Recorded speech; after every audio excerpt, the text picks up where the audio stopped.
একদিন হযরতে ইউসুফ নবী স্বপ্নের মধ্যে দেখলেন যে স্বপ্নের মধ্যে 11টি নক্ষত্র এবং চাঁদ এবং সূর্য হযরতে ইউসুফ নবীকে সিজদা করতেছেন। তো ইউসুফ আলাইহিস সালাম এই স্বপ্ন দেখার পরে ইউসুফ আলাইহিস সালামের ঘুম ভেঙে গেলেন। যেমনই সকাল হয়ে গেলেন বাবা, সকাল হয়ে যাওয়ার পরে নিজের পিতা ইয়াকুব আলাইহিস সালামের কাছে গেলেন। যাওয়ার পরে বলতেছেন, ওগো আমার আব্বা জান, আমি স্বপ্নের মধ্যে আমি ঘুমের মধ্যে একটা স্বপ্ন দেখলাম গো আব্বা। সেই স্বপ্নটা হলো গো, আমি রাতে একটা স্বপ্ন দেখলাম। সেই স্বপ্নটা হলো আকাশের মধ্যে আমি 11টি নক্ষত্রকে দেখেছি আর চাঁদ এবং সূর্যকে দেখেছি গো আব্বা। এই স্বপ্নের ব্যাখ্যা কি হতে পারে? যেমনই এই কথা বলেছে, এই কথা বলার পরে বাবাজি বন্ধুগণ, হযরতে ইয়াকুব আলাইহিস সালাম বলতেছেন, ও আমার বেটা ইউসুফ, শোনো শোনো শোনো, এই স্বপ্নের কথা আমাকে বলেছো বেটা, আর কাউকে তুমি এই স্বপ্নের কথা বলবা না। হযরতে ইয়াকুব আলাইহিস সালাম, হযরতে ইউসুফ নবী বলতেছেন, ও আমার আব্বা, বলো বলো বলো, এই স্বপ্নের রাজ কি, এই স্বপ্নের ব্যাখ্যা কি হবে গো আব্বা? যেমনই এই কথা বলেছে গো, হযরতে ইয়াকুব আলাইহিস সালাম বলতেছেন, বেটা রে, এই স্বপ্নের রাজ হলো, এই স্বপ্নের ব্যাখ্যা হলো রে বেটা, তুই যখন বড় হবি রে বেটা, তোর 11টি ভাই, তোর 10টি ভাই তোর গোলাম হবে, তুই বড় বাদশা হবি রে বেটা। যেমনই এই কথা বলেছে, এই কথা বলার পরে রে বাবা, কিতাবের মধ্যে পাওয়া যায় হযরতে ইউসুফ আলাইহিস সালামের সৎ মা জানালা দিয়ে যেন এই কথাগুলো লুকিয়ে লুকিয়ে শুনছিলেন রে বাবা। এই কথাগুলো শোনার পরে হযরতে ইউসুফ আলাইহিস সালামের সৎ মা নিজের ছেলেদের কাছে চলে গেছে। যাওয়ার পরে বলতেছেন, ও আমার সন্তানেরা, তোমরা এই দিকে মেহনত করে পয়সা কামাও, তোমরা এই দিকে রোজগার করে পয়সা কামাও, আর ইউসুফ শুধু বসে বসে খায় আর তোমাদেরকে গোলাম বানাবার স্বপ্ন দেখে। যেমনই এই কথা বলেছে, এই কথা বলার পরে বাবাজি বন্ধুগণ, ওই ইউসুফ আলাইহিস সালামের 10 ভাই মিলে যুক্তি করতেছে। একটা বড় ভাইয়ের নাম ছিল ইয়াহুদা। ওই ইয়াহুদা ছোট ভাই শামুনকে বলতেছেন, ও আমার ভাইয়েরা, শোনো শোনো শোনো, আমরা ইউসুফকে জঙ্গলের দিকে নিয়ে যাব। জঙ্গলের দিকে নিয়ে যাওয়ার পরে আমরা ইউসুফকে ওখানে মেরে ফেলবো। যেমনই এই কথা বলেছে, ওই 10 ভাই মিলে যেন ষড়যন্ত্র আরম্ভ করলেন রে বাবা, ষড়যন্ত্র আরম্ভ করলেন। ওই 10 ভাই মিলে নিজের পিতা ইয়াকুব আলাইহিস সালামের কাছে চলে আসলেন। আসার পরে বলতেছেন, ও আমার আব্বা জান, আমরা আপনাকে একটা কথা বলতে চাই গো আব্বা, আপনি যদি রাজি হন তাহলে আমি অনেক খুশি হব, তাহলে আমরা অনেক খুশি হব। যেমন এই কথা বলেছে, এই কথা বলার পরে হযরতে ইয়াকুব নবী বলতেছেন, ও বেটা বলো বলো বলো, তোমার কি কথা রয়েছে? ওই 10 ভাই মিলে বলতেছেন, ও আমার আব্বা জান, আমাদের কথা হলো এই যে আমাদের ইউসুফ ভাই বাড়িতে শুধু বসে বসে থাকে, আমরা একে নিয়ে একটু বাইরে যেতে চাই। কেননা আব্বা বাইরে যদি না নিয়ে যায় তাহলে মানুষের সাথে কথাবার্তা কিভাবে বলতে হবে গো আব্বা, আমাদের ভাই ইউসুফ জানতে পারবে না। ইয়াকুব আলাইহিস সালাম বলতেছেন, ও আমার বেটা, তোমরা তো জানো রে বেটা আমি ইউসুফকে কতটা ভালোবাসি। আমি ইউসুফকে নিয়ে যাবার জন্য ইজাজত দিতে পারি না, আমি ইউসুফকে নিয়ে যাবার জন্য ইজাজত দিব না। যেমনই এই কথা বলেছে রে বাবা, এই কথা বলার পরে আবার যেন ভাইরা কাকুতি মিনতি করে, আবার যেন বলতেছেন, ও আমার আব্বা জান আপনি বলুন গো ইউসুফকে কেন নিয়ে যেতে দিবেন না। হযরতে ইয়াকুব আলাইহিস সালাম বলতেছেন, বেটা রে আমি তো ইউসুফকে ভীষণ ভালোবাসি রে বেটা, আমি ইউসুফকে ভীষণ ভালোবাসি। ইউসুফকে যদি জঙ্গলের বাঘে খেয়ে নেয় তাহলে আমি সহ্য করতে পারবো না। ইউসুফকে যদি জঙ্গলের বাঘে খেয়ে নেয় তাহলে আমি সহ্য করতে পারবো না। ইউসুফের গায়ের মধ্যে যদি আঘাত লাগে তাহলে আমি সহ্য করতে পারবো না। ইউসুফ যদি একটু কান্না করে তাহলে আমি সহ্য করতে পারবো না। যেমন এই কথা বলেছে, এই কথা বলার পরে বাবাজি বন্ধুগণ ভাইরা যেন আবার কাকুতি মিনতি করে, ভাইরা যেন বলতেছেন, ও আব্বা আমরা একটু বাইরের দিকে নিয়ে যাব। ইউসুফকে যদি বাইরের দিকে না নিয়ে যাই, ইউসুফকে যদি মাঠ ঘাট না দেখায় গো আব্বা, তাহলে ইউসুফ মানুষের সাথে কেমন করে কথা বলবে, ইউসুফকে কে চিনবে। ও আব্বা আপনি শুধু একবার ইজাজত দিন গো আব্বা, আপনি তো জানেন গো আব্বা আমরা আপনার এক একটা ছেলে এক একটা বাঘের সাথে লড়াই করতে পারি। ও আব্বা আপনি শুধু একবার ইজাজত দিন, আমরা ইউসুফকে নিজের কাঁধে করে নিয়ে ওই জঙ্গলের দিকে নিয়ে যাব, আর আমরা ইউসুফের খেয়াল রাখবো। ভাইরা খুবই কাকুতি মিনতি করলেন আর বললেন, আব্বা আপনি শুধু একবার ইজাজত দিন, আমরা ওই ইউসুফকে নিয়ে একটু বাইরে যাব আর আমরা সবাই ইউসুফের খেয়াল রাখবো। যেমনই বাবা এই কথা বলেছে, এই কথা বলার পরে হযরতে ইউসুফ নবী, হযরতে ইউসুফ নবী যেন রাজি হয়ে গেলেন রে বাবা। রাজি হওয়ার পরে বড় ভাই ইয়াহুদা ইউসুফ আলাইহিস সালামকে কাঁধের মধ্যে নিয়েছে। কাঁধের মধ্যে নেওয়ার পরে হযরতে ইউসুফ নবীকে কাঁধে করে নিয়ে যেন যেতে লেগেছে বাবা। যেতে যেতে যেতে যেতে গো যেমনই বাপের চোখ থেকে আড়াল হয়েছে, আড়াল হওয়ার পরে তার ভাইরা ইউসুফ নবীকে ধরে যেন জমিনের মধ্যে আছাড় মেরে ফেলে দিয়েছে রে বাবা।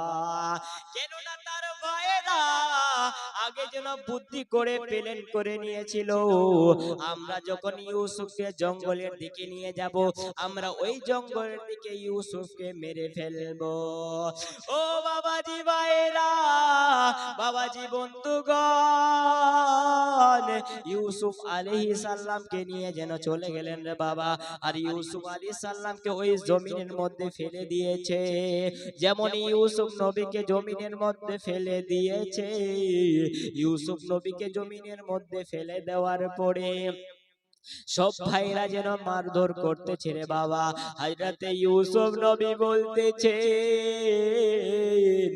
ও ভাইরা শোনো শোনো শোনো, তোমরা আমাকে কেন আজ্ঞা দিতেছো, তোমরা আমাকে কেন মারধর করতেছো, আমার কি ভুল হয়েছে, আমি কি ভুল করেছি, তোমরা আমাকে কেন মারতেছো। হযরতে ইউসুফ নবীর কথা যেন শুনে না ওই ভাইরা সবাই যেন একসাথে আঘাত করতেছে রে বাবা। ছোট ভাই শামউন একটা বড় তলোয়ারি নিয়েছে গো। একটা বড় তলোয়ারি নেওয়ার পরে হযরতে ইউসুফ নবীকে যেন মারার জন্য চলে গেছেন রে বাবা। হযরতে ইউসুফ নবীকে মারার জন্য চলে গেছেন। যেমনই হযরতে ইউসুফ নবীকে মারতে যাবে, ইউসুফ আলাইহিস সালাম যেন হাসতে লেগেছেন। ছোট ভাই শামউন বলতেছেন, ভাই তুমি হাসতেছো কেন? তোমাকে তো এখন মরতে হবে। তো ইউসুফ আলাইহিস সালাম বলতেছেন, ভাই রে, আমি মনে মনে ভাবছিলাম যে আমাকে যদি কেউ আঘাত দেয়, আমাকে যদি কেউ কষ্ট দেয়, আমাকে যদি কেউ দুনিয়ার মানুষ কষ্ট মারধর করে, তো আমার কোনো টেনশন নয়। কেননা আমার 10টা ভাই রয়েছে। এই 10টা ভাই আমাকে আঘাত দিতে দিবে না, আমাকে মারধর করতে দিতে দিবে না। কিন্তু এখন আমি দেখছি এই 10 ভাই আমার দুশমন হয়ে গেছে। বাবাজি, বন্ধুগণ, বেরাদার মুআজ্জাজ সামাইন কেরাম, যেমনই এই কথা বলেছে রে বাবা, এই কথা বলার পরে ওই শামউন যেমনই তলোয়ারি খানা চালাতে যাবে রে বাবা, যেমনই তলোয়ারি খানা চালাতে যাবে, বড় ভাই ইয়াহুদা বলতেছেন, ও ভাই শোনো শোনো শোনো, আমরা ইউসুফকে মারবো না, আমরা ইউসুফকে মারবো না। কেননা আমরা যদি ইউসুফকে মারি তাহলে আব্বার কাছে জবাব দিতে পারবো না, আমরা ইউসুফ নবীকে মারবো না। যেমনই এই কথা বলেছে গো, এই কথা বলার পরে ওই বড় ভাই ইয়াহুদা বলতেছেন, ও আমার ভাইরা শোনো শোনো শোনো, আমার জানার মধ্যে এখানে একটা কুয়া রয়েছে যার নাম হলো জুব্বুল আহজাব। আমরা ওই কুয়ার মধ্যে ইউসুফকে ফেলে দিব, কিন্তু তার আগে তার শরীরের জামা কাপড় যেন খুলে নিব। যেমনই এই কথা বলেছে, এই কথা বলার পরে ভাইরা মিলে যেন জামাগুলা খুলে নিলেন রে বাবা। জামাগুলা খুলে নেওয়ার পরে হযরতে ইউসুফ নবীকে ওই কুয়ার মধ্যে ফেলে দিয়েছে। ও বাবাজি, বন্ধুগণ, মুআজ্জাজ সামিন কেরাম, যেমনি কুয়ার মধ্যে ফেলে দিয়েছে, কুয়ার মধ্যে ফেলে দেওয়ার পরে আল্লাহ তাবারক ওয়া তাআলা জিবরাইল আমিনকে বলতেছেন, ও জিবরাইল, যাও যাও যাও আমার বন্ধুর কাছে যাও, যাও যাও যাও আমার দোস্তুর কাছে যাও। কেননা আমার দোস্তুকে তার ভাইরা ওই কুয়ার মধ্যে ফেলে দিয়েছে, ওই কুয়ার মধ্যে ধাক্কা দিয়ে ফেলে দিয়েছে, তুমি যাও। যেমনই এই কথা বলেছে গো, এই কথা বলার পরে বাবাজি, বন্ধুগণ, হযরত ইউসুফ আলাইহিস সালামকে ওই ভাইরা কুয়ার মধ্যে ফেলে দিয়েছে। জিবরাইল আলাইহিস সালাম যেন সেকেন্ডের মধ্যে আসলেন, আসার পরে যেন জিবরাইল আলাইহিস সালাম নিজের পরখানা ওই কুয়ার মধ্যে বিছিয়ে দিয়েছে। ও বাবাজি, বন্ধুগণ, বেরাদার মুআজ্জাজ সামাইন কেরাম, যেমনই ওই বিশ্ব নবী, যেমনই ওই ইউসুফ নবীকে ওই কুয়ার মধ্যে ফেলে দিয়েছে, কুয়ার মধ্যে ফেলে দেওয়ার পরে জিবরাইল আলাইহিস সালাম যেন ওই পরখানা ওই কুয়ার নিচে বিছিয়ে দিয়েছে রে বাবা। এইদিকে তার ভাইরা ইউসুফ নবীর জামাটা নিয়ে একটা ছাগল জবাই করলো। একটা ছাগল জবাই করার পরে ওই ইউসুফ নবীর জামার মধ্যে ওই ছাগলের রক্তগুলো লাগিয়ে দিলেন। ও বাবাজি, বন্ধুগণ, মুআজ্জাজ সামিন কেরাম, হযরতে ইউসুফ আলাইহিস সালামের কাপড় গিলার মধ্যে যেন একটা ছাগল জবাই করে রে বাবা, একটা ছাগল জবাই করে ওই রক্ত গিলা যেন হযরতে ইউসুফ আলাইহিস সালামের জামার মধ্যে লাগিয়ে দিলেন। জামার মধ্যে লাগিয়ে দেওয়ার পরে ভাইরা যেন ষড়যন্ত্র আরম্ভ করলো। ভাইরা যেন এক অপরের সাথে বলতেছে, ও আমার ভাইরা শোনো শোনো শোনো, আমরা যখন নিজের পিতা ইয়াকুব আলাইহিস সালামের কাছে যাব, ইয়াকুব আলাইহিস সালামের কাছে যাওয়ার পরে আমাদের আব্বাকে বলবো, আব্বা জান, আমাদের ইউসুফ ভাইকে ওই জঙ্গলের বাঘ যেন খেয়ে নিয়েছে। ও বাবাজি, বন্ধুগণ, ওই 10 ভাই মিলে যুক্তি করে যেন হযরতে ইয়াকুব আলাইহিস সালাম সাল্লামের কাছে গেলেন, যেমনই হযরত ইয়াকুব আলাইহিস সালামের কাছে গেলেন রে বাবা, যাওয়ার পরে সবাই যেন একসাথে কান্না করতেছে আর বলতেছে, আব্বা জান, আমাদের ভাই ইউসুফকে খেয়ে নিয়েছে। যেমনই এই কথা বলেছে, এই কথা বলার পরে হযরত ইয়াকুব নবী বলতেছেন, ও বেটা, তোমরা মিথ্যা কথা বলতেছো রে বেটা। আবার যেন বাবাজি বন্ধুগণ, ওই বড় ভাই ইয়াহুদা যেমনই জামাটা দেখাইছে রে বাবা, যেমন ইউসুফ আলাইহিস সালামের জামাটা হযরত ইয়াকুব আলাইহিস সালাম দেখেছেন রে বাবা, দেখার পরে হযরতে ইয়াকুব নবী যেন বেহুশ হয়ে গেলেন। বেহুশ হয়ে যাওয়ার পরে কিছুক্ষণ পরে যেন হোশ জ্ঞান ফিরে আসলেন রে বাবা। ফিরে আসার পরে হযরতে ইয়াকুব নবী যেন ডুগরে ডুগরে কান্না করতেছে।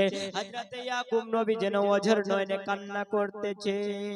বিরাদার মুআজ্জাজ সামানে کرام বাবাজি বন্ধুগণ, যেমনই জামাটা হাতের মধ্যে নিয়েছে রে বাবা, হাতের মধ্যে নেওয়ার পরে গো হযরতে ইয়াকুব নবী জামাটা যেমনই দেখলো, হযরতে ইয়াকুব নবী যেন হাসতে লেগেছেন।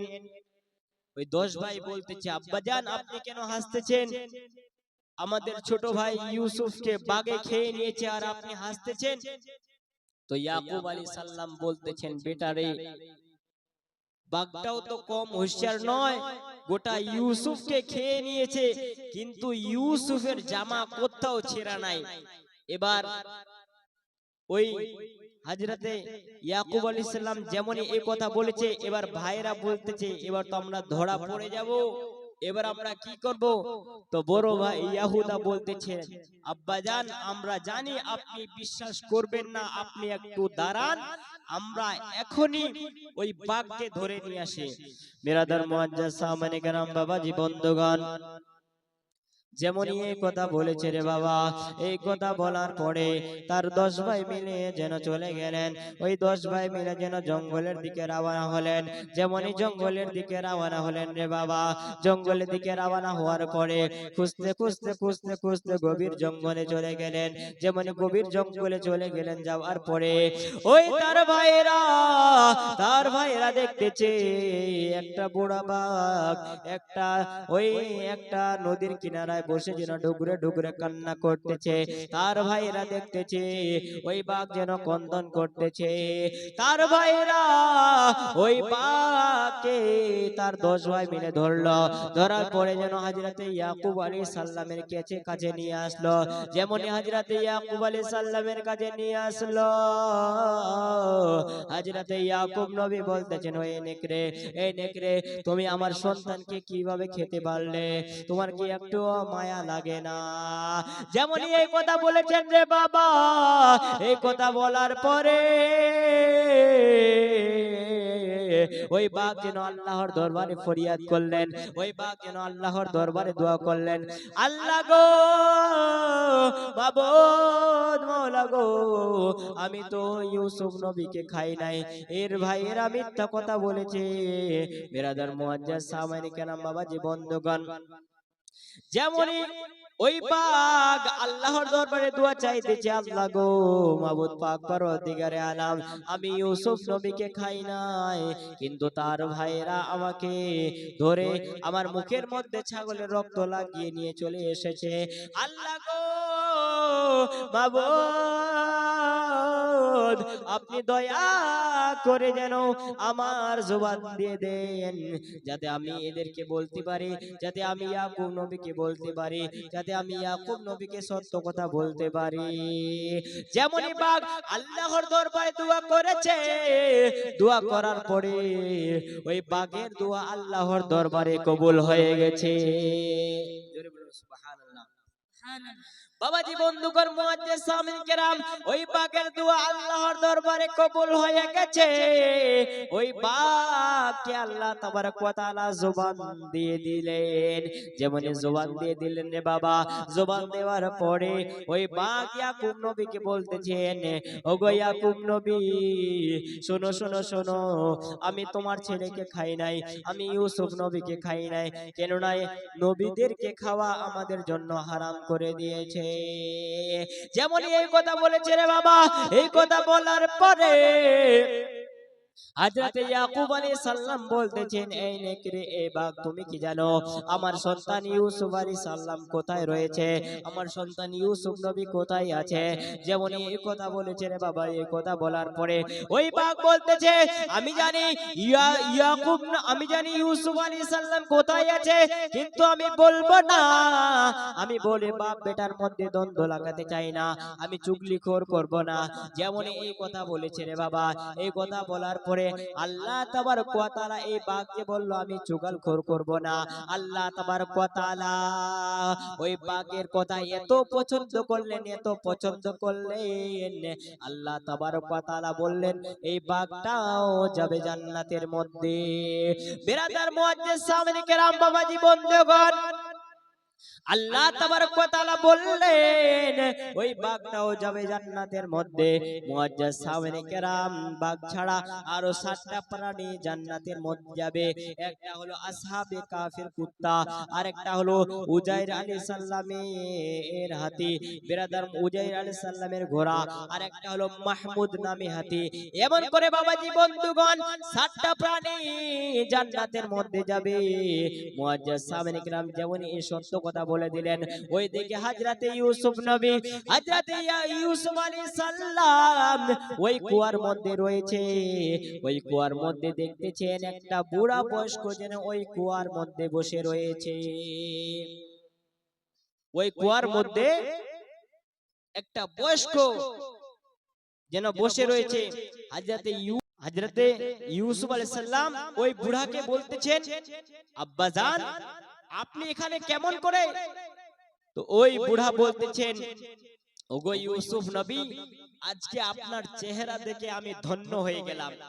এত সুন্দর চেহারা পৃথিবীর মধ্যে আমি কোথাও দেখি নাই, এত সুন্দর চেহারা আগে কোথাও দেখি নাই। বিরাদার মুআজ্জিজ সামিনে কেরাম, বাবাজি বন্ধুগণ, ওই বুড়া বলতেছে, ওগো ইউসুফ নবী, শোনো শোনো শোনো, আমি যখন হযরতে ইব্রাহিম আলাইহিস সালামের যখন কিতাব পড়েছিলাম, তখন আপনার বয়ান পড়েছিলাম, তখন আপনার কথা পড়েছিলাম, সেখানে পড়েছিলাম হযরতে ইউসুফ আলাইহিস সালামের চেহারা যেন ভীষণ হবে, হযরতে ইউসুফ নবীর চেহারার তুলনা হয় না।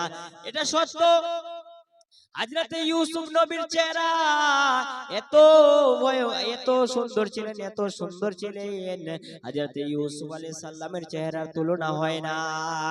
ওই বুড়া মানুষ বলতেছে, আমি আল্লাহর দরবারে দোয়া চাইছিলাম, আল্লাহ গো মাবুদ পাক পরওয়ারদিগারে আলাম, যতদিন পর্যন্ত আমি ইউসুফ নবীর চেহারা না দেখেছি ততক্ষণ পর্যন্ত আমার যেন মৃত্যু না হয়, সেই জন্য আমি এই জায়গার মধ্যে বসে রয়েছি। বিরাদার মুআজ্জিজ সামিনে কেরাম, বাবাজি বন্ধুগণ, ওই বুড়া যেন হযরতে ইউসুফ নবীর যেমনই চেহারাখানা দেখেছে, চেহারাখানা দেখার পরে ওই বুড়া মানুষটার যেন সঙ্গে সঙ্গে ইন্তেকাল হয়ে গেলেন। পড়ুন ইন্না লিল্লাহি ওয়া ইন্না ইলাইহি রাজিউন।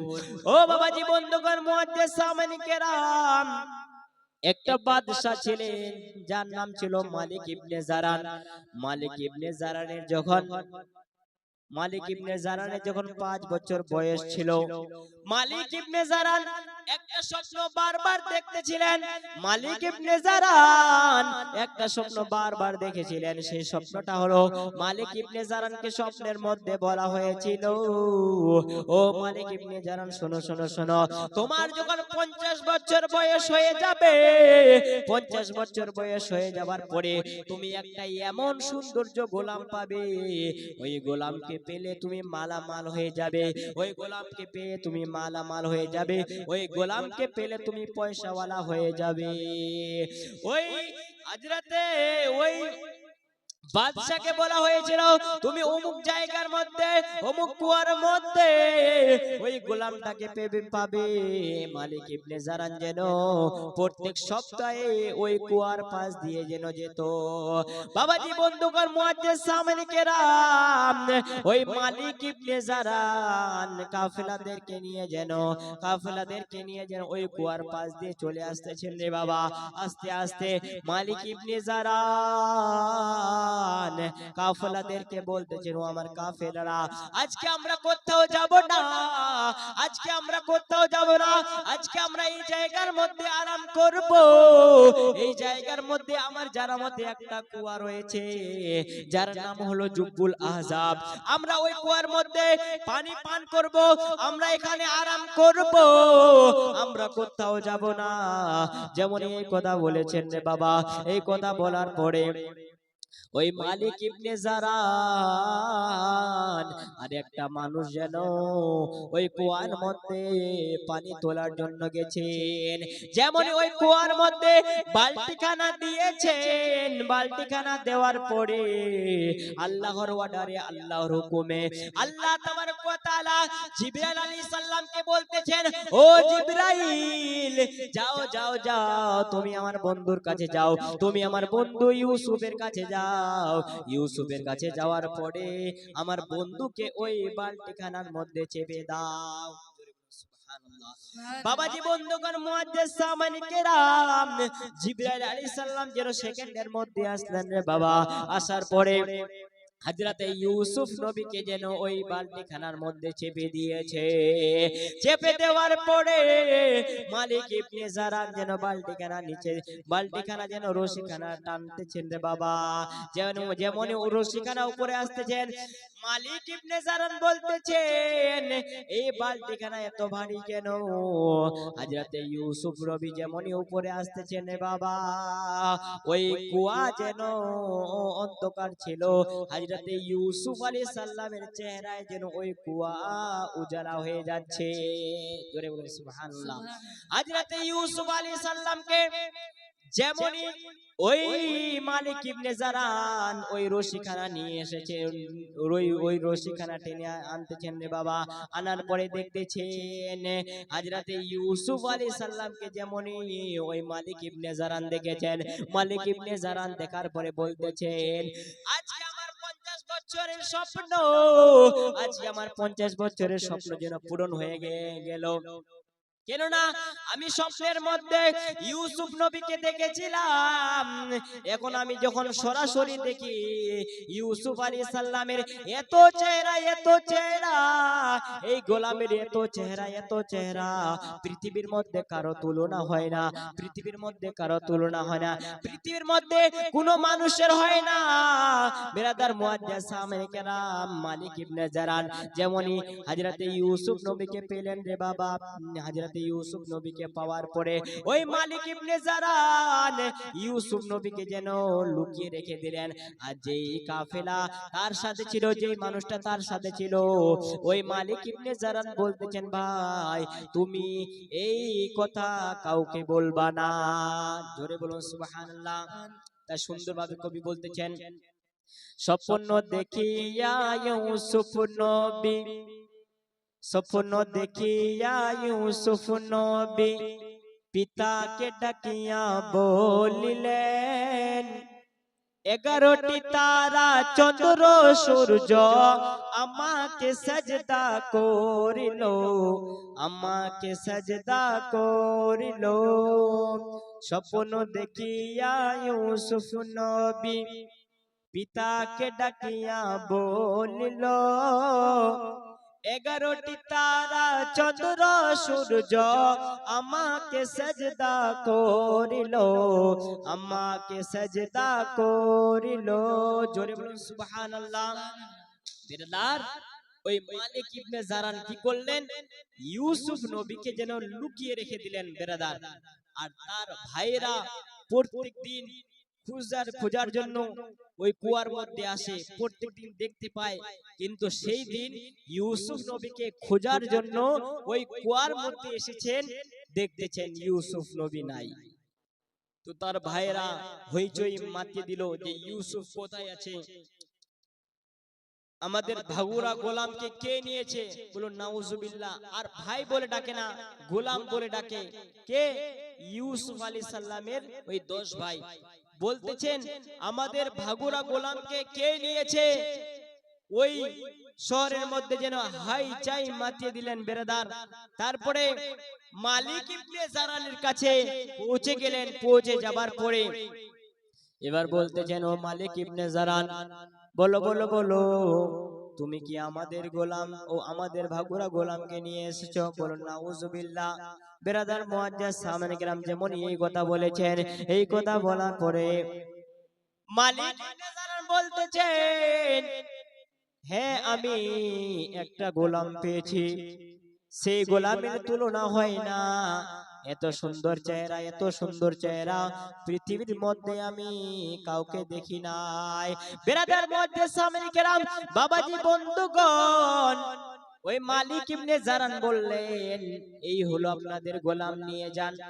যেমন এই কথা বলেছেন বাবা, এই কথা বলার পরে বড় ভাই ইয়াহুদা বলতেছেন, আব্বাকে তো আমরা বলে দিয়েছি যে আমাদেরই ভাই ইউসুফকে জঙ্গলের বাঘ খেয়ে নিয়েছে, আমরা আর বাড়িতে কেমন করে নিয়ে যাই? বড় ভাই ইয়াহুদা বলতেছেন, ওগো মালিক ইবনে জারান, তুমি যদি খরিদ করে নিতে চাও তাহলে নিতে পারো। মালিক ইবনে জারান যেন চালাক বাদশা ছিলেন রে বাবা। মালিক ইবনে জারান সব সময় নিজের কাছে 7 লাখ টাকা নিয়ে যেন ঘোরাফেরা করছিলেন রে বাবা। মালিক ইবনে জারান বলতেছেন, ও ভাই শোনো শোনো শোনো, আমি এই গোলামকে নিব, কিন্তু এই গোলামের দাম দিও মাত্র 7 দিরহাম। আমি 7 দিরহাম দিব। এই 7 দিরহামের বদলতে তুমি যদি এই ইউসুফকে দিতে পারো তবেই আমি নিব, না হলে নিব না। বিরাদার মুআজ্জাজ সামিন গ্রাম যেমন এই কথা বলেছে, এই কথা বলার পরে যেন তার 10 ভাই যেন রাজি হয়ে গেলেন। তার 10 ভাই যেন বলতেছে, ওগো মালিক ইবনে জারান, শোনো শোনো শোনো, আমরা ইউসুফকে বিক্রি করে দিলাম, কিন্তু তার আগে আমাদের একটা শর্ত রয়েছে। শর্ত হলো এই যে তুমি যখন ইউসুফকে নিয়ে যাবে, তুমি যখন ইউসুফকে নিয়ে যাবে, ইউসুফের চেহারা যেন কেউ দেখতে না পারে, ইউসুফের আওয়াজ যেন কেউ শুনতে না পারে। ও বেরাদার, যেমন এই কথা বলেছেন রে বাবা। এই কথা বলার পরে হযরতে ইউসুফ আলাইহিস সালামকে তার ভাইরা যেন বিক্রি করে দিলেন। বিক্রি করে দেওয়ার পরে মালিক ইবনে জারান তার হাতের মধ্যে বাঁধন বেঁধে দিলেন। মালিক ইবনে জারান তার গলার মধ্যে যেন একটা তোক লাগিয়ে দিলেন রে বাবা। তোক লাগিয়ে দেওয়ার পরে মালিক ইবনে জারান হযরতে ইউসুফ নবীকে যেন নিয়ে যাবে। তার আগে ইউসুফ আলাইহিস সালাম বলতেছেন, ও মালিক ইবনে জারান, ও মালিক, শোনো শোনো শোনো, আমি আপনাকে একটা কথা বলতে চাই গো মালিক। আপনি যদি আমার কথাটা শোনেন গো মালিক, তাহলে আমি অনেক বড় খুশি হব। আমার কথা হলো, আমি শেষবারের মতো আমার ওই 10টা গোলামের সাথে সাক্ষাৎ করতে চাই। এবার হযরতে ইউসুফ আলাইহিস সালাম ভাই বলে পরিচয় দিলেন না। হযরতে ইউসুফ আলাইহিস সালাম বললেন, আমি আমার ওই 10টা মালিকের সাথে কথা বলতে চাই।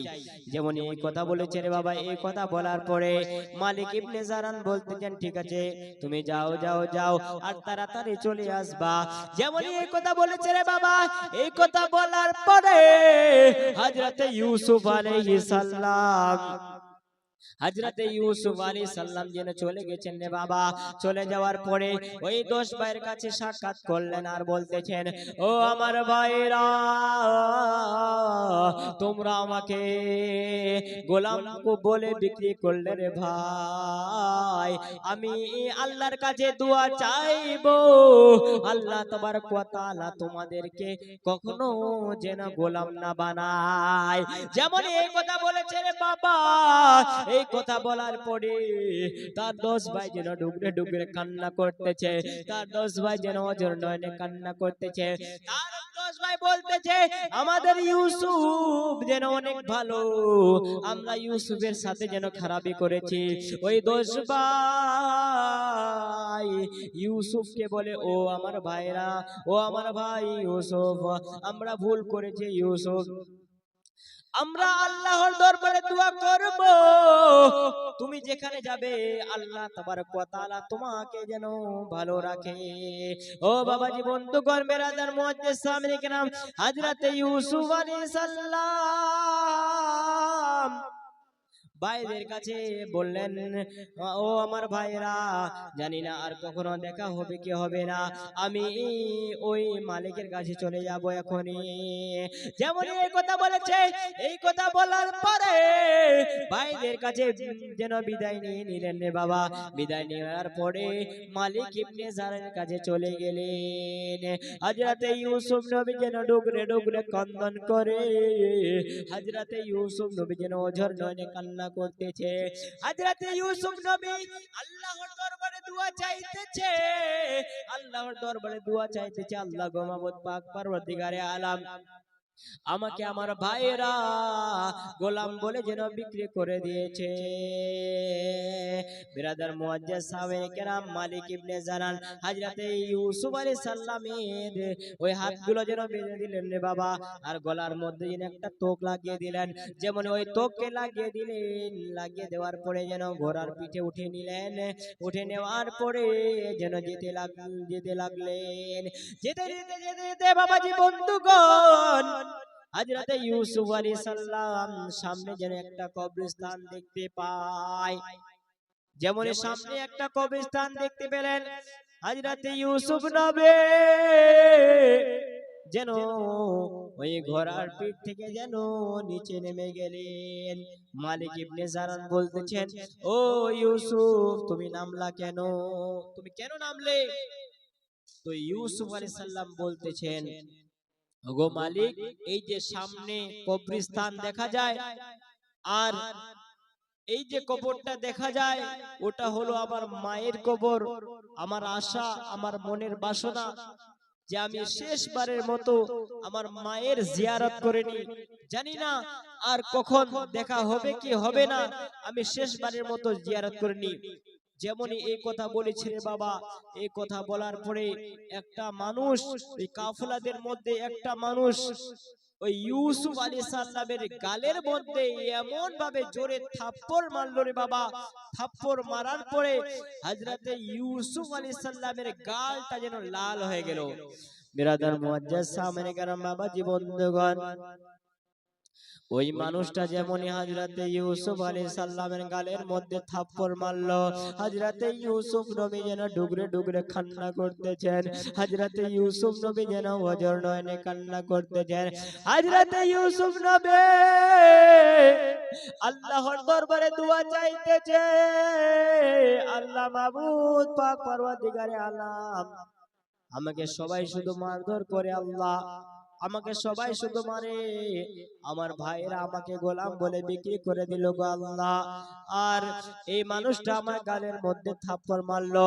এ আল্লাহ, আমার যদি কোনো ভুল হয়ে যায় তাহলে আপনি মাফ করবেন, আর আমার যদি কোনো ভুল না হয় তাহলে এর বিচার তুমি করো। যেমন এই কথা বলেছেন রে বাবা, এই কথা বলার পরে সঙ্গে সঙ্গে আসমানের মধ্যে যেন কালো বাদল ছেয়ে গেল। আসমানের মধ্যে কালো বাদল ছেয়ে যাওয়ার পরে আসমান থেকে যেন পাথরের বৃষ্টি বর্ষণ হতে লাগলো। পাথরের বৃষ্টি বর্ষণ হচ্ছে। মালিক ইবনে জারান বলতেছেন, ও কাফেলারা, তোমরা এই বাচ্চাটাকে কে কি বলেছো? তোমরা এই বাচ্চাটাকে কে কি বলেছো? একটা মানুষ বলতেছে, হুজুর আমি এর গালের মধ্যে থাপ্পড় মেরেছি। মালিক ইবনে জারান বলতেছেন, ও ভাই ইউসুফ, আমাদের ভুল হয়ে গেছে, আপনি দয়া করে মাফ করুন। মালিক ইবনে জারার কাফেলাদেরকে বলতেছে, ও কাফেলারা তোমরা সবাই মাফ চাও, কেননা ইউসুফ সাধারণ ছেলে নয়, ইউসুফ আল্লাহর নিকট বান্দা, ইউসুফ আলাইহিস সালামের খাস ইউসুফ আলাইহিস সালাম আল্লাহর খাস বান্দা, ইউসুফ কোনো সাধারণ ছেলে নয়। যেমন এই কথা বলেছে রে বাবা, এই কথা বলার পরে যেন সবাই যেন একসাথে মাপ চায় আর বলতেছেন, ওগো ইউসুফ নবী, আপনি দয়া করে মাফ করেন, আমাদের ভুল হয়ে গেছে। যেমন এই কথা বলেছে, এই কথা বলার পরে হযরতে ইউসুফ আলাইহিস সালাম যেন আল্লাহর দরবারে দোয়া চাইতেছে আর বলতেছে, আল্লাহ গো, মাবুদ মওলা গো, ইয়া আল্লাহ পাক পরওয়ারদিগারে আলাম, আপনি দয়া করে এদেরকে maaf করে দেন। যেমন এই কথা বলেছে রে বাবা, এই কথা বলার পরে সঙ্গে সঙ্গে ওই আসমানের পাথরের বৃষ্টি যেন বন্ধ হয়ে গেছে। তাহলে ইউসুফ আলাইহিস সালাম কেমন ছিলেন? ইউসুফ আলাইহিস সালাম আল্লাহর খাস বান্দা ছিলেন। ইউসুফ আলাইহিস সালাম আল্লাহর দরবারে দোয়া চাইলেন, আল্লাহ গো পাক পরওয়ারদিগারে আলাম, আপনি দয়া করে এদেরকে শাস্তি দেন। সঙ্গে সঙ্গে আসমান থেকে যেন পাথরের বৃষ্টি বর্ষণ হয়েছিল। আবার হযরতে ইউসুফ আলাইহিস সালাম আল্লাহর দরবারে দোয়া চাইলেন, আল্লাহ পাক পরওয়ারদিগারে আলাম, আপনি দয়া করে এদেরকে maaf করে দিন। সঙ্গে সঙ্গে আল্লাহ তাবারক ওয়া তাআলা ওই পাথরের বৃষ্টিকে বন্ধ করে দিলেন। বুঝতে পারলাম বাবাজি বন্ধুগণ, আমরা যদি আল্লাহর ইবাদত করি, আল্লাহর বান্দেগি করি, আমরা যদি আল্লাহর তাসবিহ ও তাহলিল করি, আমরা যদি সব সময় আল্লাহ আল্লাহ করি, অবশ্যই আল্লাহ তাবারক ওয়া তাআলা আমাদের দোয়াকে কবুল করবে। বিরাদার মুআজ্জিজ সামিল কিরাম, আমরা অনেকে মানুষ নামাজ পড়ছি কিন্তু আমাদের নামাজ আল্লাহর দরবারে কবুল হয় না। আমরা অনেকে মানুষ আল্লাহর দরবারে দোয়া চাইতেছি কিন্তু আল্লাহর দরবারে দোয়া কবুল হয় না। ও বাবাজি বন্ধুগণ, আমাদের দোয়া তখন কবুল হবে যখন আমরা 5 ওয়াক্ত নামাজ পড়ব। এদিকে আমরা নামাজ পড়ি কিন্তু আমাদের ঈমান ঠিক নাই, এদিকে আমরা রোজা রাখি কিন্তু আমাদের ঈমান ঠিক নাই।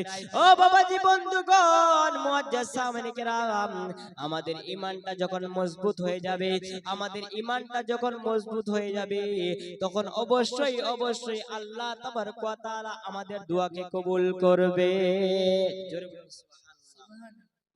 বিরাদার মুআজ্জিজ সামিনে কিরাম, ঈমান হলো একটা এমনই মূল্যবান জিনিস, আমাদের ঈমান যদি না থাকে তাহলে আমরা যতই নামাজ পড়ি না কেন, যতই রোজা রাখি না কেন, যতই মায়ের খিদমত করি না কেন, আমাদের নামাজ, রোজা, হজ, যাকাত সব বেকার হয়ে যাবে।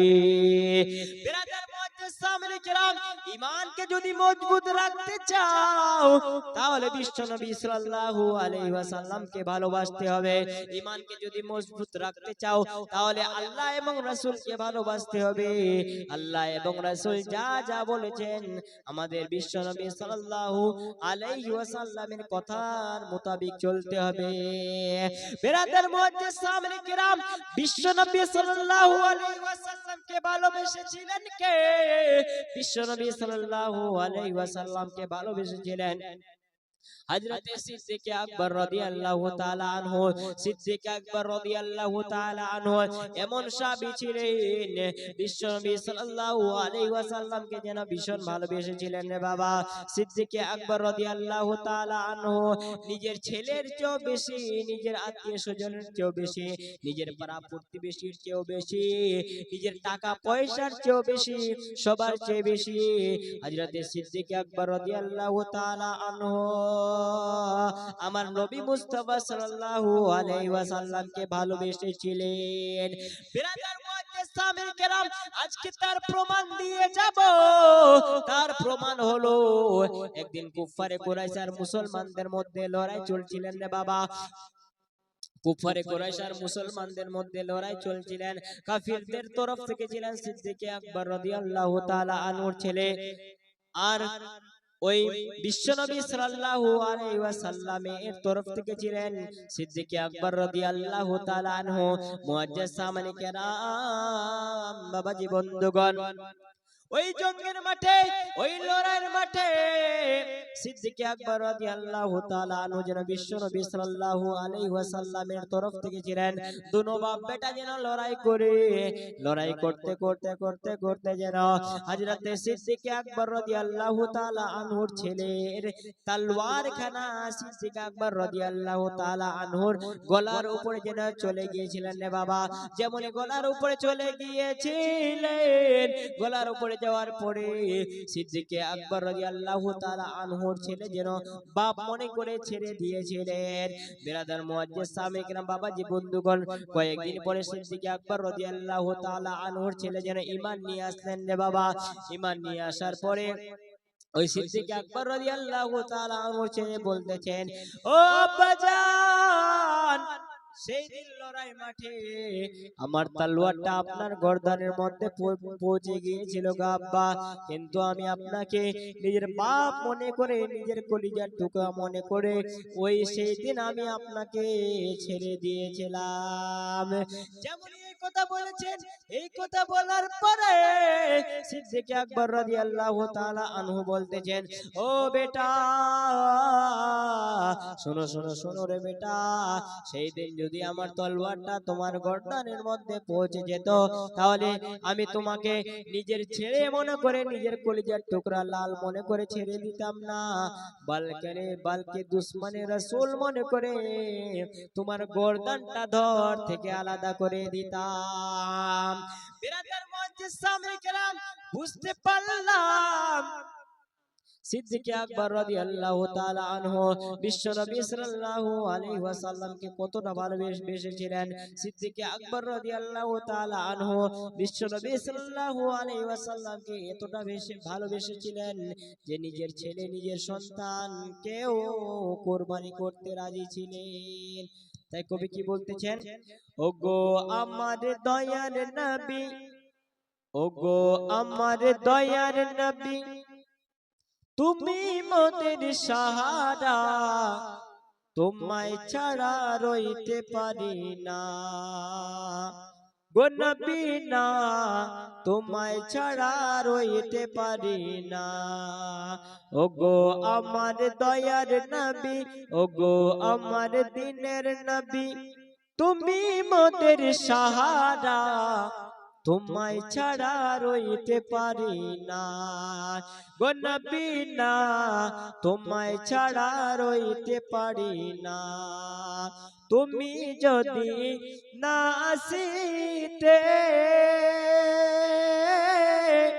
কে বা জানতো খোদা যে বলে, তুমি এসে ওগো নবী, তুমি এসে ওগো নবী, দিলে খোদার ঠিকানা, তোমায় ছাড়া রইতে পারি না গো নবী না, তোমায় ছাড়া রইতে পারি না।